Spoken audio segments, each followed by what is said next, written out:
हो दीदी, तू ही बड़ा चालाक बाटू। तू ही कुल चीजिया लेबू, बल्टिया तू ही लेत बाटू, पुलवा तू ही लेत बाटू, झड़ुआ तू ही लेबू, हमार ना लेहल जाई। और तू ना ले बाटी, मेज ले बाटी, कुर्सी ले बाटू, हमारे के ना चाहिए। हमारे तो खाली बल्टिया पिड़वा ना लेनी और झड़ुआ नहीं। भैया तुम लोग के नहीं मिली, एको सामान नहीं मिली, कुल हमारे के पैसा का बात है। तुम लोग के कैसे दे दे भैया बतावा नहीं तो। अरे भैया ये कोनो बात भेल का? हम तुम लोग दोनों जाने जब साथे कमात रहनी तो दोनों जाने का आधा आधा चाहे कि तू ही कुल हिस्सा खाली लेबा। अरे तो भैया कुल में तो आधा हो गई, पहले बता भैया का चाहिए तो हम लोग। अरे तो भैया भौजियों में तो हमारे आधा चाहिए, उनके ले गनी नहीं हरे ले उनकरे घुमौनी कहाँ कहाँ कहीं रिश्तेदारी घुमनी तो में हमारा ना चाहिए आधा। अरे मर्दे एकदम लड़वा के बाटे का तोरे मेहरुआ में हमारे आधा ना तो चाहिए मर्दे। हम तो शादी ब्याह कहीं अपन पैसा लगाएंगे तू एक रुपया दे ले।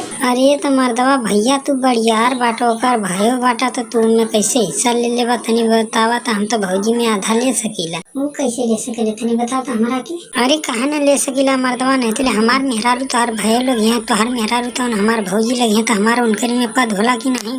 अरे तो मर्दवा पद न होला की हिस्सा लेबा तू नहीं पहले बतावा। हमारे को रुपया भी हमें दे ले बाटा की लेबा हिस्सा बारी। हाँ भैया कुल लूट लेला ते अब कहबा न करबा मर्दवा। है चला घर दुआर कुल बाटा तू ही चलाक नहीं बाटा। देखा पोखरी वाला जो घर बा हम ना ही लेबा, तू लिहा जो हर ऊंचा पा हम लेबा। हाँ भैया तू ही कुल ले लिहा, हमन जान जे भक्खड़ में ना जानत बाटा। अच्छा तोरा के कुल में हिस्सा चाहत बा, एक कोई ईटा ढोले बाटी को कुल में हिस्सा तोरा के चाहत बा पहले बता। अरे तो दीदी अगर कोनो मतलब भल बा तू रहलू तू ढोलू हम ना रहनी ना ढोनी, एकर का मतलब साथे में बनल बा एक में कहते आधा आधा चावा न करी दोनों जाने के।